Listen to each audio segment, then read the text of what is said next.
الحمد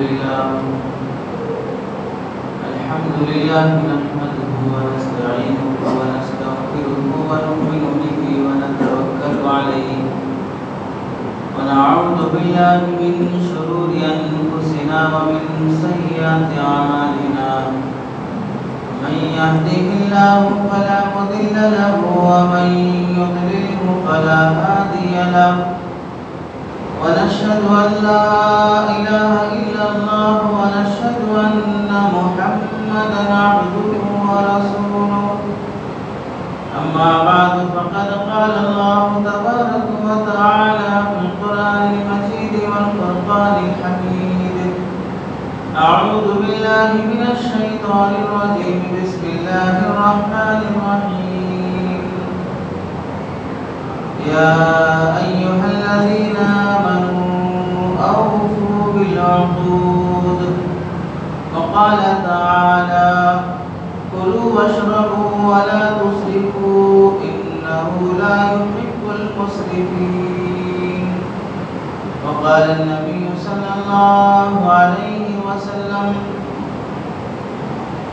أجيبوا دعوة إذا دعيتم أو كما قال النبي صلى الله عليه وسلم اللهم صل على سيدنا محمد وعلى آل سيدنا محمد وبارك وسلم اللهم صل على سيدنا محمد وعلى آل سيدنا محمد وبارك وسلم اللهم صل على سيدنا محمد وعلى آل سيدنا محمد وبارك وسلم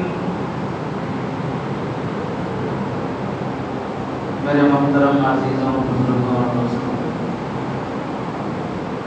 قرآن مجید کی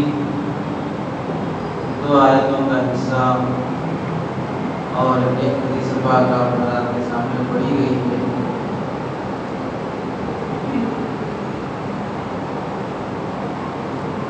پہلی آیت کا حصہ جو پڑھا گیا وہ واضح سے متعلق ہے، اور دوسری آیت جو پڑھی گئی ہے وہ کھانے پینے اور کھانے پینے میں اسراف سے بچنے سے متعلق ہے۔ اور جو حدیث پڑھی گئی ہے اس میں اللہ کے نبی صلی اللہ علیہ وسلم کا فرمان ہے کہ اگر تمہیں کوئی کھانے کی دعوت پر بلائے تم اس کی دعوت قبول کرو۔ اور آج کا ہمارا عنوان یہ ہے کہ مسلم معاشرے میں کھانے کی کتنی دعوتیں پائی جاتی ہیں اور اسلام میں کتنی دعوتیں جائز ہیں اور کون سی دعوت ناجائز ہے اور مسنون دعوتیں کون سی ہیں، ناجائز ہے تو اس کے ناجائز ہونے کے اسباب اور وجوہات کیا ہیں۔ اللہ تبارک و تعالیٰ قرآن مجید میں فرماتے ہیں کلوا واشربوا ولا تسرفوا، کھاؤ اور پیو، اسراف مت کرو۔ اللہ تعالیٰ نے انسان کو جہاں بہت سی بشری تقاضے رکھے ہیں وہاں پر کھانا پینا بھی اس کا ایک زندگی کا اہم تقاضا ہے۔ کوئی انسان کھائے پیے بغیر زندہ نہیں رہ سکتا، اور جو لوگ ولایت اور بزرگی حاصل کرنے کے لیے اپنے نفس پر ظلم کرتے ہوں اور وہ کھانے پینے سے کلیتاً احتراز کرتے ہوں، بہت سی حلال چیزوں کو اپنے اوپر حرام کر لیتے ہوں، اسے بھی اللہ تعالیٰ نے منع فرمایا لما تحرم ما احل اللہ لک، جو چیزیں تمہارے لیے حلال ہیں اسے اپنے اوپر حرام مت کرو۔ ہاں اگر اپنی اصلاح کی غرض سے شریعت کے حدود اور دائرے میں رہ کر کوئی آدمی اپنے نفس کی ان خواہشات کو روکتا ہے جو خواہشات گناہ کا مقدمہ بن سکتی ہیں، وہ اگرچہ کہ حلال ہیں لیکن ان پر عمل کرنے سے آہستہ آہستہ آدمی گناہ میں بھی مبتلا ہونے کا اندیشہ ہے، تو احتیاطاً میں ان سے بھی رک رہا ہوں تاکہ گناہ سے بچنے کی میرے اندر عادت پیدا ہو جائے۔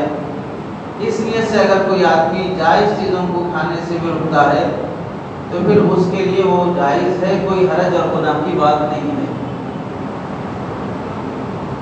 اللہ کے نبی صلی اللہ علیہ وسلم کے زمانے میں 2-4 صحابہ آئے، نبی کی عبادت معلوم کیے کہ کیسی عبادت کرتے ہیں۔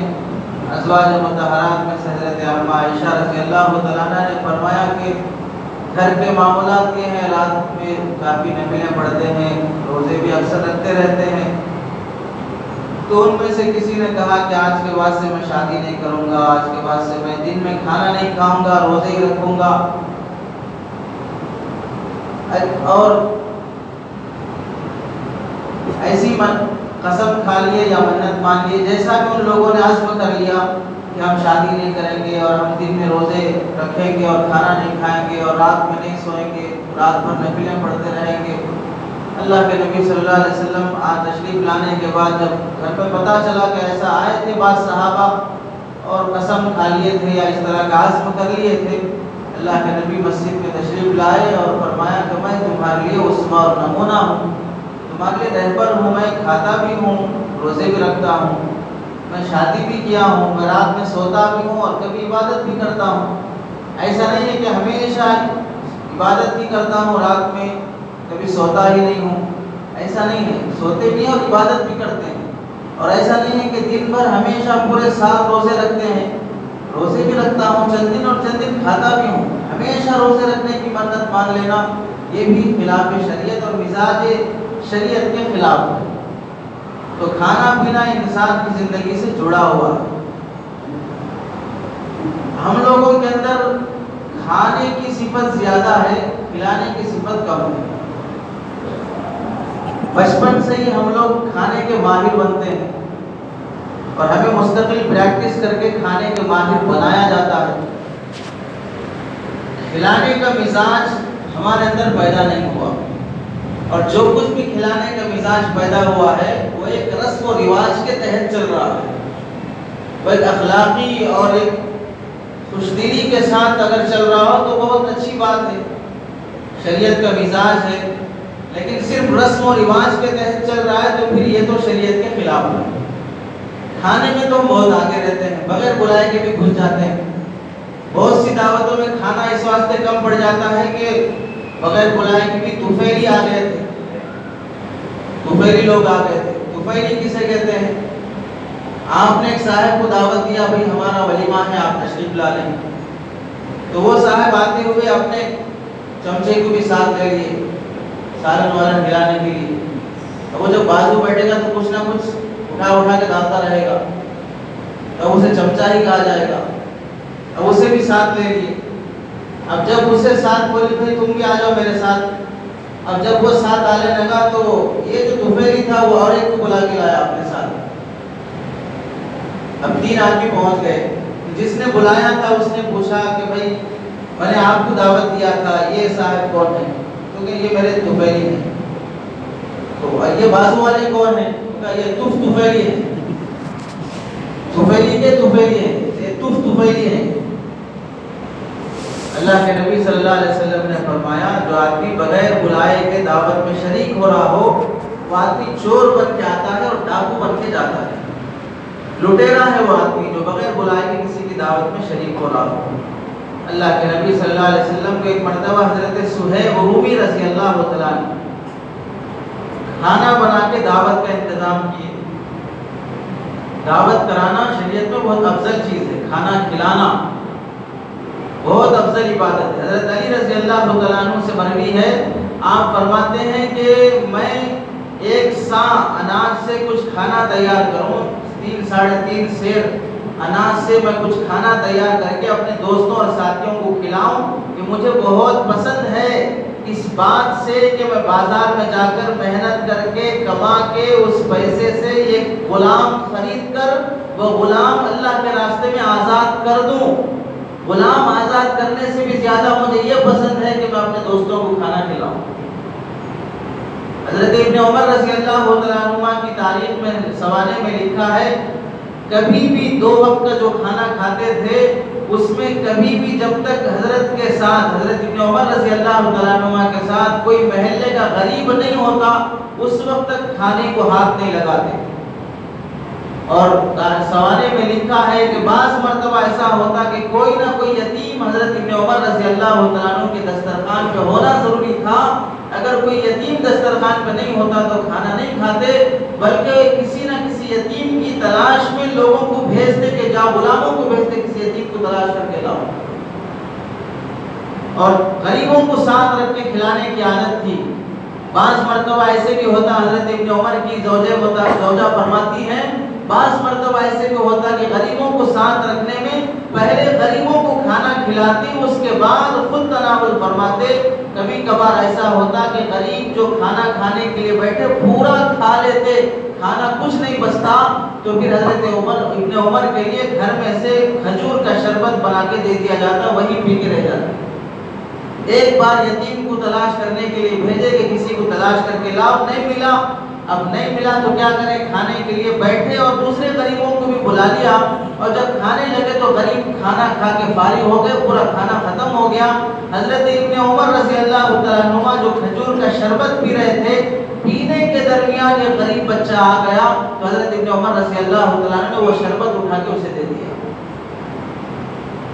کھلانے کا مزاج صحابہ کا زیادہ تھا۔ اللہ کے نبی صلی اللہ علیہ وسلم کے متعلق لکھا ہے، حدیث پاک میں آتا ہے، حضرت جابر فرماتے ہیں کہ میں گھر میں بیٹھا تھا، اللہ کے نبی کا گزر ہوا، اللہ کے نبی صلی اللہ علیہ وسلم مجھے بلایا اور میرا ہاتھ پکڑ کے گھر میں تشریف لے گئے، اپنے گھر لے گئے، اور گھر کے قریب پہنچنے کے بعد مجھے باہر کھڑا کیا، اور اللہ کے نبی پہلے اندر تشریف لے گئے، اور پھر اس کے تھوڑی دیر بعد مجھے بلا کے اس حصے میں بٹھایا جہاں پر باہر سے آنے والوں کو بٹھایا جاتا ہے، جہاں پر معقول پردے کا انتظام ہو۔ حالانکہ حضرت انس اللہ کے نبی صلی اللہ علیہ وسلم کے 10 سال خادم ہیں۔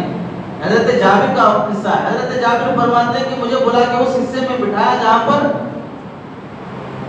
باہر سے آنے والے لوگوں کو معقول پردے کے نظم کے ساتھ بٹھایا جاتا ہے۔ پھر اس کے بعد گھر کے اندر سے یہ کہا گیا کہ کھانے کا، دوپہر کے کھانے کا کچھ نظم ہے، تو ازواج مطہرات میں سے کسی نے کہا کہ ہاں کھانے کا نظم ہے، تو 3 روٹی کے ٹکڑے پیش کیے گئے، کوئی بڑا بھاری کھانا نہیں تھا، 3 روٹی کے ٹکڑے پیش کیے گئے، وہی کھانا اللہ کے نبی صلی اللہ علیہ وسلم کے سامنے آیا، اور سالن کے طور پہ کیا تھا، سرکہ تھا، سرکہ جسے ونیگر کہتے ہیں، سرکہ تھا، وہ رکھا ہوا تھا۔ اب وہ اس زمانے میں بہت ہی معمولی سالن تھا، اور اس زمانے میں آدمی مہینے گزر جاتا ہے کبھی ونیگر استعمال نہیں کرتا ہے، حالانکہ صحت کے لیے بہت مفید چیز ہے، تو وہ سرکہ رکھا ہوا تھا جو معمولی سالن شمار ہوتا تھا۔ اللہ کے نبی صلی اللہ علیہ وسلم نے فرمایا سرکہ اگرچہ کہ معمولی سالن اس زمانے میں شمار ہوتا تھا، جیسے رات کا بچا ہوا سالن کھانا آج اس زمانے میں بالکل معمولی شمار ہوتا ہے اور غریب کو دے دیتے ہیں، پھر بھی اللہ کے نبی نے فرمایا نعم الادام والخل، سرکہ بہت اچھا سالن ہے، سرکہ بہت اچھا سالن ہے، اور اسی میں سے اللہ کے نبی نے 1 روٹی کا ٹکڑا لے کے تناول فرمایا اور باقی حضرت جابر کو دیا۔ جو ہوتا تھا اس میں سے کھلاتے تھے، زیادہ تکلف نہیں کیا جاتا تھا۔ حضرت انس رضی اللہ تعالیٰ اپنے ساتھیوں کو دعوت کی، حضرت انس رضی اللہ تعالیٰ اپنے ساتھیوں کو دعوت کی۔ ابن ایمن رضی اللہ تعالیٰ فرماتے ہیں، ابن ایمن یہ مرد کا نام ہے، ابن ایمن رضی اللہ تعالیٰ فرماتے ہیں حضرت انس رضی اللہ تعالیٰ نے چند لوگوں کو کھانے کی دعوت کی، کھانے کے لیے بیٹھے تو ان کے گھر میں روٹی اور نمک تھا، بس کوئی اور چیز نہیں تھی، وہی چیز انہوں نے اپنے دسترخوان پر رکھا اور یہ فرمایا کہ ہلاکم بالقوم ان یحتقروا ما قدم الیہم وہلاکم بالرجل ان یحتقر ما فی بیتہ یقدمہ الی قوم۔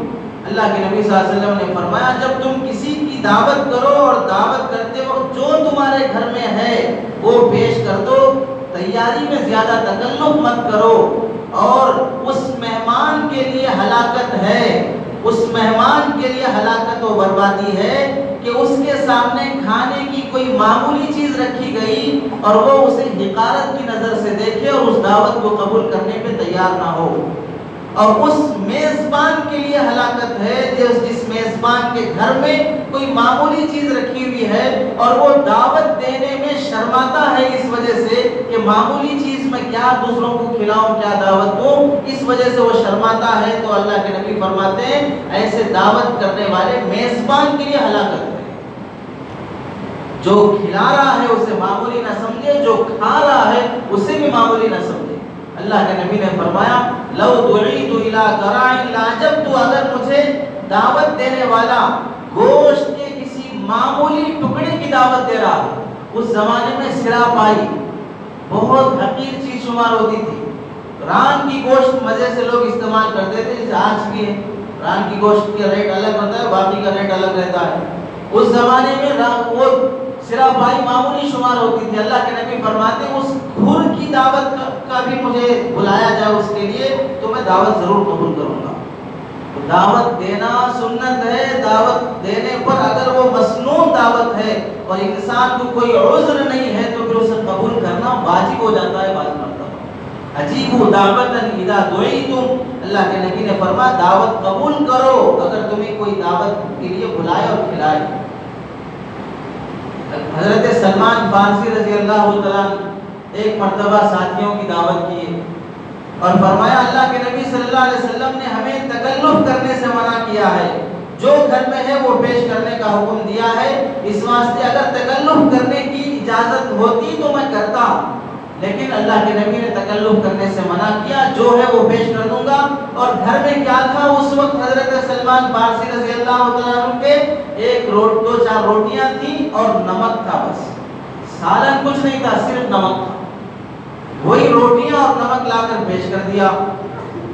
جن لوگوں کے سامنے پیش کیا گیا وہ دو آدمی تھے، ان میں سے ایک بندے نے کہا کہ روٹی اور نمک تو ہے، اس زمانے میں اسی سے کھاتے تھے، کوئی تعجب کی بات نہیں تھی، روٹی اور نمک تو ہے، اگر اس کے ساتھ پودینہ بھی ہوتا تو اچھا تھا۔ کسی ایک ساتھی نے کہا پودینہ بھی ہوتا تو اچھا تھا، جیسے ہم لوگ کہتے ہیں نیمبو رہا تو اچھا رہتا، کھانے کے بعد کچھ ٹھنڈا رہا تو اچھا رہتا، کچھ نہ کچھ مانگ لینا، کھانے کے بعد پان رہا تو اچھا رہتا، چائے رہی تو اچھے رہتے۔ میٹھا نہیں ہے تو دعوت ہی نہیں ہوئی، میٹھا تو پوری دعوت کا امام ہے، پورا یہاں تک کھا لیے، اب کچھ بھی کھانے جگہ نہیں ہے، پھر بھی کھائیں گے، وجہ کیا ہے؟ میٹھا امام ہے، پوری مسجد بھی بھر گئی پھر بھی امام صاحب کو جگہ مل جائے گی، پورا پیٹ بھر گیا تو پورا پیٹ بھرنے دو، لیکن میٹھا امام ہے، امام صاحب کو جگہ بن جائے گی، پھر بھی پیٹ میں جگہ بنا لے گا۔ تو اس واسطے جتنا ہو اتنا کھانے کے بعد پورا فل یہاں تک کھا کے پھر میٹھا کھائیں گے، کیوں؟ میٹھا امام صاحب ہے، جا کے وہ اپنی جگہ خود بنا لے گا۔ تو ویسے اس زمانے میں ان حضرات نے کہا کہ پودینہ ہوتا تو اچھا تھا۔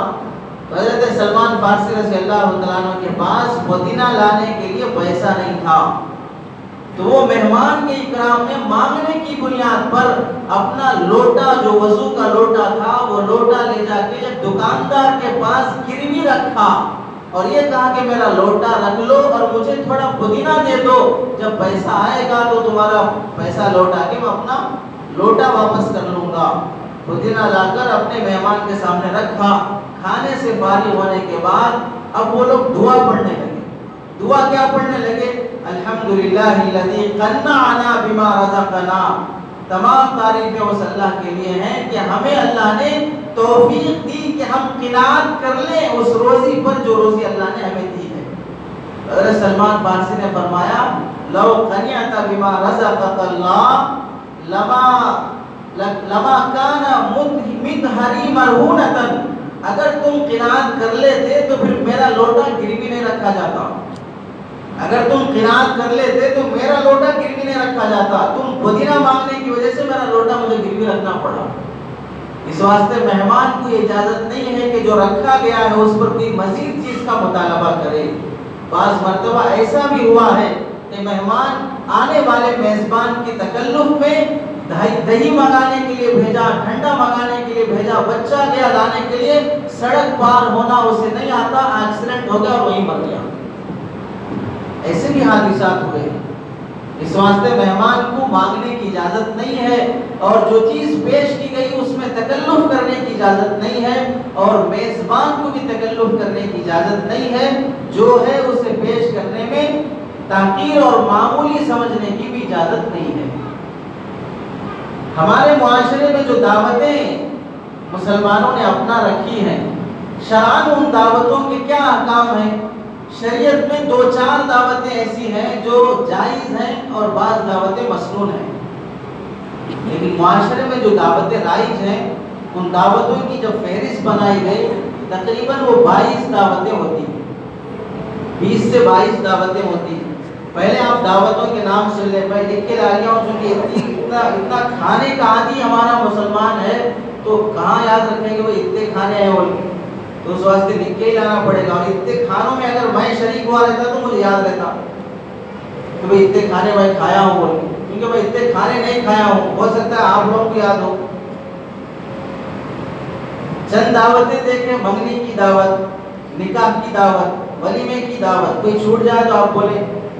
عقیقے کی دعوت، لڑکی بالغ ہونے پر دعوت، سالگرہ کی دعوت، برسی کی دعوت، زیارت کی دعوت، 10واں اور سوم تیسرے دن کی دعوت، 11واں اور چہلم کی دعوت، چلا چٹی کی دعوت، ختنے کی دعوت، حاجی جاتے وقت یا حاجی کے واپس آنے پر دعوت، گود بھرائی کی دعوت، دلہن جب 7ویں مہینے میں حاملہ ہوتی ہے، محرم کے کھچڑے کی دعوت، گھر برانی کی دعوت. ایک گود بھرائی اور ایک گھر برانی کی دعوت. 15 شعبان کی دعوت، مردوں کی جسے بولتے ہیں، ختم قرآن کی دعوت، کنڈوں کی دعوت، نیاز کی دعوت، روزہ کشائی کی دعوت، قرآن خوانی کی دعوت، غیر مسلم کی دعوت. اور کوئی ہے تو بعد میں بتا دیں، میں لکھ لیتا ہوں.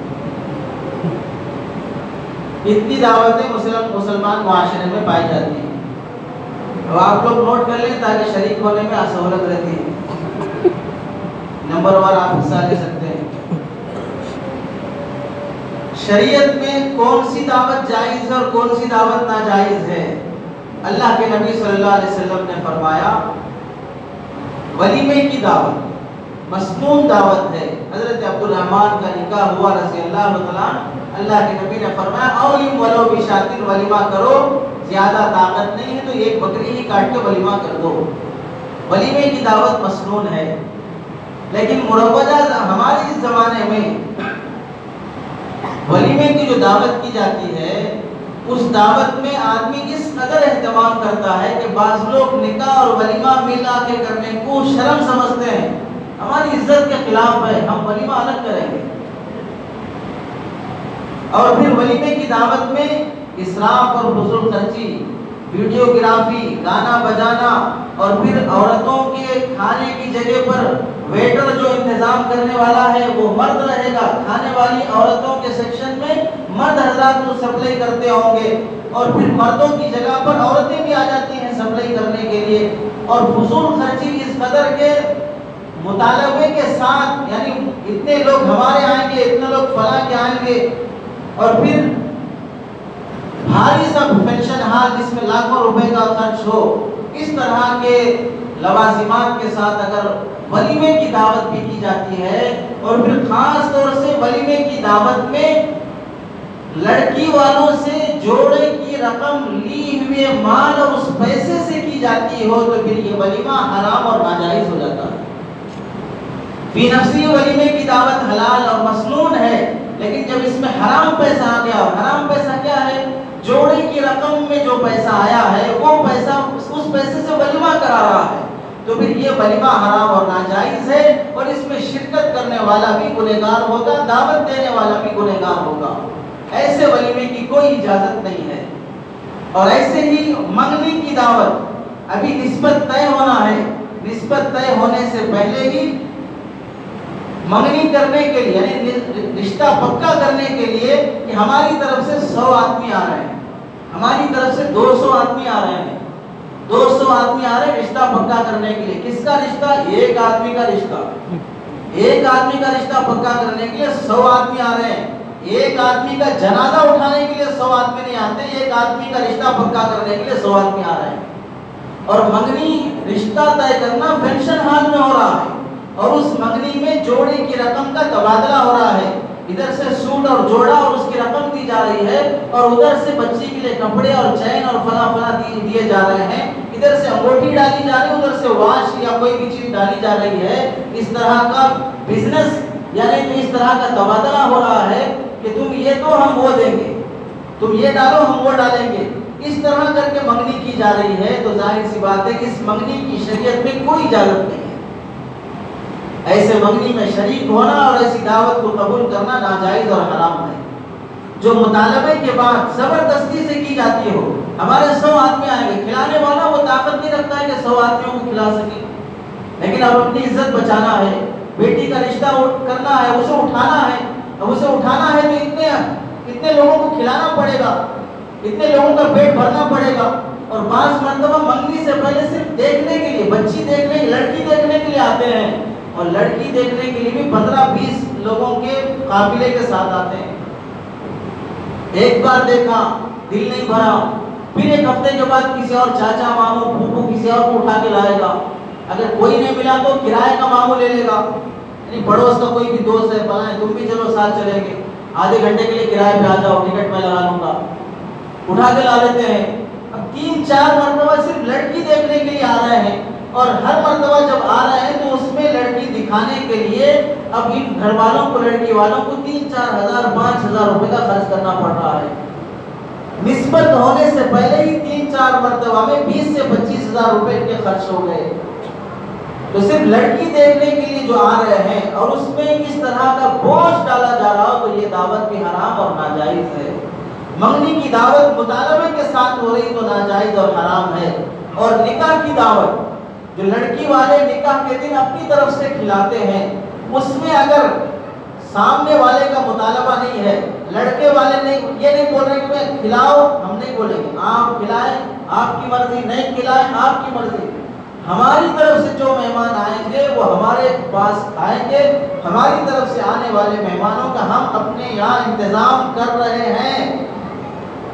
اتنا کہنے کے بعد اگر لڑکی والے کہتے ہیں کہ نہیں آپ اس کا تکلیف مت اٹھائیں، ہم خوش دلی سے تیار ہیں، ہم بوجھ نہیں سمجھیں گے، ہم حلال پیسے سے بغیر مطالبے کے، بغیر بوجھ سمجھے ہوئے اور عزت جانے کے ڈر سے کیے بغیر ہم خوش دلی سے کر رہے ہیں، آپ بھی اپنے مہمانوں کو ہمارے پاس بھیج دیں، ہم انہیں کھلا دیں گے. یہ طے ہو رہا ہو تو پھر اس کے بعد اس نکاح کی دعوت میں شرکت جائز ہے، واجب یا سنت یا مستحب نہیں ہے، صرف جائز ہے، جبکہ اس میں مطالبہ نہ ہو. آج ہوتا کیا ہے، لڑکے والے جو جوڑے کی رقم یا جہیز کا سامان مطالبے سے لیتے نہیں ہیں، وہ کہتے ہیں کہ بھئی ہم کچھ مانگا آپ سے، کچھ نہیں مانگا، بس ہم آپ سے یہ کہتے ہیں کہ پینشن حال اچھا ہونا چاہیے. بس ہم آپ سے کہتے ہیں کہ جو کھانے کی جو فہرست اور لسٹ ہے وہ ہم آپ کو بنا کے دے دیں گے، یہ آئٹم ہونا چاہیے، چکن کے اتنے آئٹم ہونا چاہیے، مٹن کے اتنے ہونا چاہیے، میٹھے کے اتنے ہونا چاہیے، کھلا دو. ہمارے مہمان تھوڑے عزت اور باوقار گھرانے کے ہیں، تھوڑا ایسا ویسا کھانا رہے گا تو پھر ہماری عزت جائے گی، اس واسطے یہ آئٹم کھلا دو. کیسا فقیر ہے، مہمان اپنے ہیں، کھلانا دوسرے کے گھر میں. ایسے فقیر کے گھر میں آنے والے مہمان بھی کیسے باعزت ہیں اور کیسے وقار والے ہیں کہ آ رہے مہمان بن کے کسی اور کے اور جا رہے کھانے کسی اور کے گھر میں. تو اس مطالبے کے ساتھ جو کھانا نکاح کا کرایا جاتا ہو وہ نکاح کا کھانا کھانا حرام اور ناجائز ہے. مسلمان معاشرے نے دعوتیں جو دل کو خوش کرنے کے لیے مسلمان کو کھلانے کے بعد خوش ہوتا ہے اور کھانے کے بعد ایک محبت اور دوستی بڑھتی ہے، ان تمام دعوتوں کو ایک رسم کے تحت لا لینے کی وجہ سے اب وہی دعوتیں محبت بڑھانے کی بجائے انسان کے دلوں میں نفرتوں کا سبب بن گیا ہے، انسانوں کی زندگی کو تنگ اور مشکل میں ڈالنے کا سبب بن گیا ہے. اس صحابہ کی زندگیاں دیکھیں، حضرت عبد الرحمن کا نکاح کی کوئی دعوت نہیں اور اللہ کے نبی صلی اللہ علیہ وسلم کو نکاح میں بلایا تک نہیں ہے. کپڑوں پہ شادی کا نشان اللہ کے نبی نے دیکھا تو فرمایا بھی ولیمہ کر لو. پوچھا تمہارا نکاح ہو گیا؟ حضرت عبد الرحمن نے کہا 1-2 دن ہو گیا یا 2-4 گھنٹے ہو گئے، نکاح ہو گئے. وہاں پر نہ اللہ کے نبی شکایت کر رہے ہیں تمہارا نکاح ہوا، مدینے میں ہوا، میں باحیات ہوں، پھر تم نے مجھے نکاح میں نہیں بلایا. اور حضرت عبد الرحمن یہ نہیں بول رہے یا رسول اللہ معاف کر لیجیے میں بلانا بھول گیا، کام میں تھا، بزی تھا، ایسا بھی نہیں بول رہے ہیں. نہ ادھر سے شکایت ہے نہ ادھر سے معذرت ہے، کچھ نہیں ہے. تو پتا چلا دعوتوں میں اور نکاح اور ولیمے کی دعوتوں میں بلانے کا اہتمام کرنا شریعت کا مزاج نہیں ہے. اور آج کیا ہے، نکاح کی دعوت اور نکاح کے لیے یا ولیمے کی دعوت یا ولیمے کے لیے فون پر بلانا کافی نہیں ہوگا، گھر پہنچ کے اور اس کے لیے دعوت نامہ ہاتھ میں رکھ کے اور منت سماجت کر کے بولنا پڑے گا صاحب آپ تشریف لائیے، صاحب آپ تشریف لائیے. اگر بیٹے کو بھیج دیا بلانے کے لیے، فون کر کے بول دیا تو کہے کہ ہم نہیں جائیں گے، فون پہ بلایا ہے، ہماری کوئی عزت ہی نہیں ہے، گھر آ کے بلانا چاہیے. بیٹے کو بھیجا ہے خود آ کے بولنا چاہیے. یہ نخرے ہوتے ہیں. کھا کے آنا تیرے کو ہے, تو ٹکانے کے لیے وہاں پر پھر تیرے کو آگے ہم بلا کے ہاتھ بننا سماجت پڑھ کے بلانا ہے. تیرے گھر پہ آگے کھا رہے ہو تو پھر بولتے بھائی بننا سماجت کر کے ہم کھانے کے لیے آ رہے ہیں. تجھے بلا کے کھلا رہے ہیں تو پھر بولا ہم ایسے بلایا ویسے بلایا. اور اللہ کے نبی صلی اللہ علیہ وسلم کی زندگی کا معاشرہ یہ ہے کہ کوئی شکایت نہیں اور کوئی معذرت نہیں ہے. تو نکاح کی یہ دعوتیں اور اس میں مزید ان سب چیزوں کے بعد یعنی کوئی مطالبہ نہیں, کوئی زبردستی نہیں اور حرام مال نہیں اور اس میں لون نہیں لیا گیا, فائنانس میں نہیں ہے اور اس میں سودی نہیں ہے اور مٹی پہ نہیں لیا گیا ہے. یہ سب حلال مال ہونے کے باوجود مطالبہ نہیں ہے اور معاشرے کا بوجھ نہیں ہے, رسم و رواج کے تحت میں نہیں ہے, یہ سب نہیں ہے. اور اس کے بعد جب جس فنکشن ہال میں دعوت کی جا رہی ہے وہاں پر ویڈیو گرافی نہ ہو, گانا بجانا نہ ہو, عورتوں کے سیکشن میں مرد ویٹر نہ ہو, مردوں کے سیکشن میں لڑکیاں اور عورتیں ویٹر بن کے نہ آئیں, تب یہ تمام صورتیں ہوں تب جا کے وہ ولیمے کی دعوت ہو یا نکاح کی دعوت ہو مسنون یا جائز ہوگی. ولیمے کی ہو تو مسنون ہوگی, نکاح کی ہو تو جائز ہوگی. اب ہم دیکھ لیں کیا ہم معاشرے کے دباؤ سے نہیں دب رہے ہیں؟ ہم دباؤ میں آ کر لوگوں کو دعوت نہیں دے رہے ہیں. 200 کو بلائیں گے, 400 کو بلائیں گے, تمہاری طرف سے 200, ہماری طرف سے 200. اب محلے کے 100 ادھر ادھر گھومتے پھرتے جو رہیں گے وہ بھی گھس جائیں گے. وہ 100 ملا لو, 500-600 آدمی کی دعوت کرنا پڑے گا. ایسی دعوتیں کہاں سے حلال ہوگی؟ اور ایسی دعوتیں جب پیٹ میں اترے گی جو شریعت کی نظر میں ناجائز اور حرام ہے, ایسی دعوتیں پیٹ میں اترنے کے بعد کہاں سے اس سے عبادت اور اللہ کی کا خوف اور اللہ کی عبادت کا شوق دل میں پیدا ہوگا؟ یہ دعوتیں تو حرام کی طرف لے جائیں گی. بوڑھا ہو جائے گا آدمی, کبھی اللہ کا ڈر دل میں پیدا نہیں ہوتا ہے, ناجائز خواہشات ختم نہیں ہوتے ہیں, حرام سے توبہ کی توفیق نصیب نہیں ہوتی ہے. اس واسطے کی وجہ کیا ہے؟ لقمہ جو کھا رہا ہے آج تک کٹولا نہیں کہ حرام جا رہا کہ حلال جا رہا. آدھے انچ کی گولی تمہیں حلق سے نیچے اتارنا ہو تو ڈاکٹر سے پوچھے بغیر نہیں اتارتے ہیں. اور 3 وقت کا کھانا اور دعوتوں کی یہ محفلیں جو حلق سے نیچے اتار رہے ہو, کسی سے نہیں, مفتی سے نہیں پوچھتے کہ حلال اتار رہا ہو کہ حرام اتار رہا ہو. لوگ گولی غلط اترنے پہ ڈر ہے کہ اگر غلط چلی گئی تو مر جاؤں گا, قبر میں اتر جاؤں گا, بس اتنا ہی ہوگا, قبر میں اترو گے, جہنم میں نہیں اترو گے. یہ حرام اگر حلق سے نیچے اتر گیا تو قبر میں نہیں, جہنم میں اتر جاؤ. اللہ کے نبی نے فرمایا جہنم میں جو جسم حرام سے پلتا ہے, جہنم کی آگ اسے جلائے بغیر وہ جسم پاک نہیں ہوگا. جو جسم پاک نہیں ہوگا وہ جنت کے لائق نہیں بن سکتا.